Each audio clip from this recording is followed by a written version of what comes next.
উভয়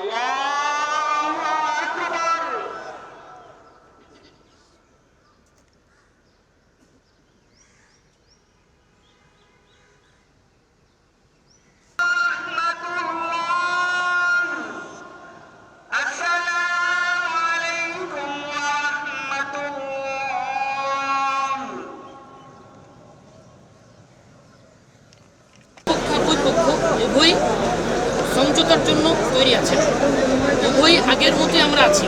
মাঝখানে একটা তৃতীয় পক্ষ ঢুকেছে। এই তৃতীয় পক্ষকে যদি আমরা বের করতে না পারি, দিন দিন ওনারা আমাদের মধ্যে এই আগুনের ভিতরে আগুন পেট্রোল এই জন্যই আমরা নিয়োগ করেছি, হয়ে মুখ খুলতে পারতেছেন না যে আমরা আপনাদের সেভ করতে যাচ্ছি। যদি আমরা মুসলমান ঐক্যবদ্ধ হয়ে যাই, মুসলমানের দুশ্মন যারা বিভিন্ন লেবাস আমাদের ভিতরে কাজ করতেছে, তারা এই দেশে মাথা উঁচু করে দাঁড়াতে পারবে। আজকের এই বার্তা, আজকের এই সমাবেশের দ্বারা একটা বার্তাই দিচ্ছি, ওই তৃতীয় পক্ষ যারা বিভাগ বিভক্তি উস্কে দেয়, তাদেরকে চিহ্নিত করি, তাদেরকে আমাদের পক্ষ থেকে সরিয়ে দিই এবং তাদের ব্যাপারে আইনানুগ ব্যবস্থা করবো। ভিতরে না, পুরা ইসলামিক সমাজের ভিতরে কোনো বিভক্তি থাকবে না।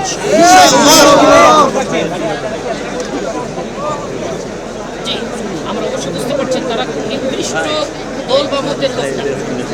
আপনারা তাদেরকে যদি আরেকটু স্পষ্ট করে চিনতে চান, শুধু 5ই নভেম্বর সরকারি উদ্যানে যে প্রোগ্রামটা হয়েছে, ওখানে যে বক্তারা ছিলেন, এই বক্তারাই হচ্ছে সেই তৃতীয় পক্ষের তৃতীয় পক্ষের এদেরকে ধরলে, তাদেরকে জিজ্ঞেস করলে তারা এটার মূল উৎস তৈরি করে। কি জাম দিয়ে বলছি ভাই, আপনি টিভি চ্যানেল আছে ভাই,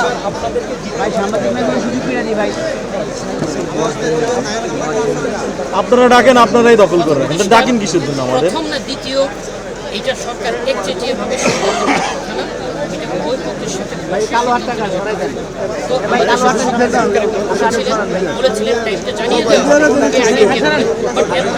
আর বলবে যে আমরা নাকি দেখাই না, কাভারই করতে দেন না, দেখাবো।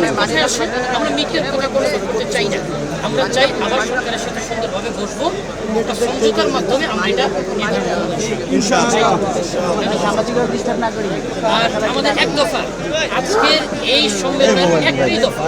আমরা আজকে কারো কাছে এটা বলতেছি না যে আমাদেরকে মারে কাটে মসজিদ থেকে বের করে দেয় ইত্যাদি নির্যাতিত হই। মোবাইলটা কার ভাই? আজকে এগুলো আমারটা অনেক বড় ভাই। আমরা আসছি যে এই ইজতেমায়, আসন্ন বিশ্ব ইজতেমায় আরো ডানে যাবেন, আমরা বাংলাদেশে নিয়ে আসবো।